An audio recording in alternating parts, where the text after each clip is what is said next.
আসসালামু আলাইকুম। আশা করি সবাই ভালো আছেন।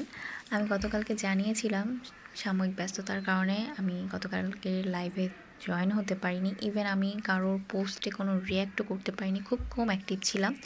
এর কারণ আমি রিসেন্ট এসেছি খুলনাতে, গ্রামে এসেছি। সো সব কিছুর প্যাকিং ছিল একদম মানে সাডেন প্ল্যান। যদিও প্ল্যান ছিল ছুটি পেলে আমি আসব।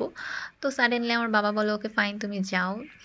তো আসলে আমি একা হাতে সব কিছু ম্যানেজ করতে পারিনি। তার জন্য আপনাদের কাছে ফার্স্টেই সরি বলে নিচ্ছি।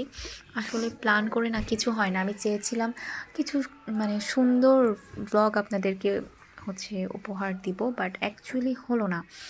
একা সকালে সব কিছু ম্যানেজ করে বের হওয়া, দেন আমি আসলে সকালে রেডি হওয়া থেকে শুরু করে আমি কোনো ফুটেজ নিতে পারিনি। তো আমি বেসিক্যালি রাতেই পাখিদেরকে ঠিক করে রেখেছিলাম, মানে ওদেরকে বড় খাঁচা থেকে ছোট খাঁচায় শিফট করে রেখেছিলাম। আমি পাখি নিয়ে এসেছি যেহেতু আমি বেশ কিছুদিন থাকবো বাসাতে, ওদেরকে টেক কেয়ার করার জন্য আসলে কেউ নেই।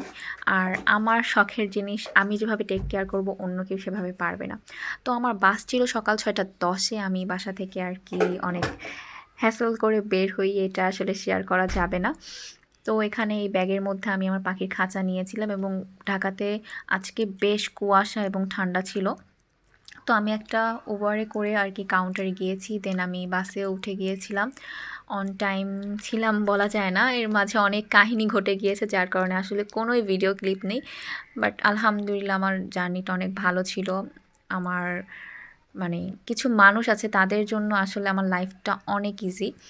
তো এই যে আমি বাসের মধ্যে অ্যাজ অলওয়েজ ঢং ঢং করছিলাম। এখানে আমি অল্প কিছু শেয়ার করেছি, এখনও পুরাটা শেয়ার করি নাই। পুরাটা আরও পরে শেয়ার করব। তো এই যে আপনারা দেখতে পাচ্ছেন কী পরিমাণ কুয়াশা। অনেক সুন্দর সুন্দর কিছু ভিডিও আমি শেয়ার করব, ইনশাল্লাহ আপনারা আমাকে সাপোর্ট করবেন। বাকি ভিডিও ইনশাল্লাহ আবার আগামীকাল আপলোড করব। আজকের জন্য এতটুকুই। সবাই ভালো থাকবেন। Thanks for watching.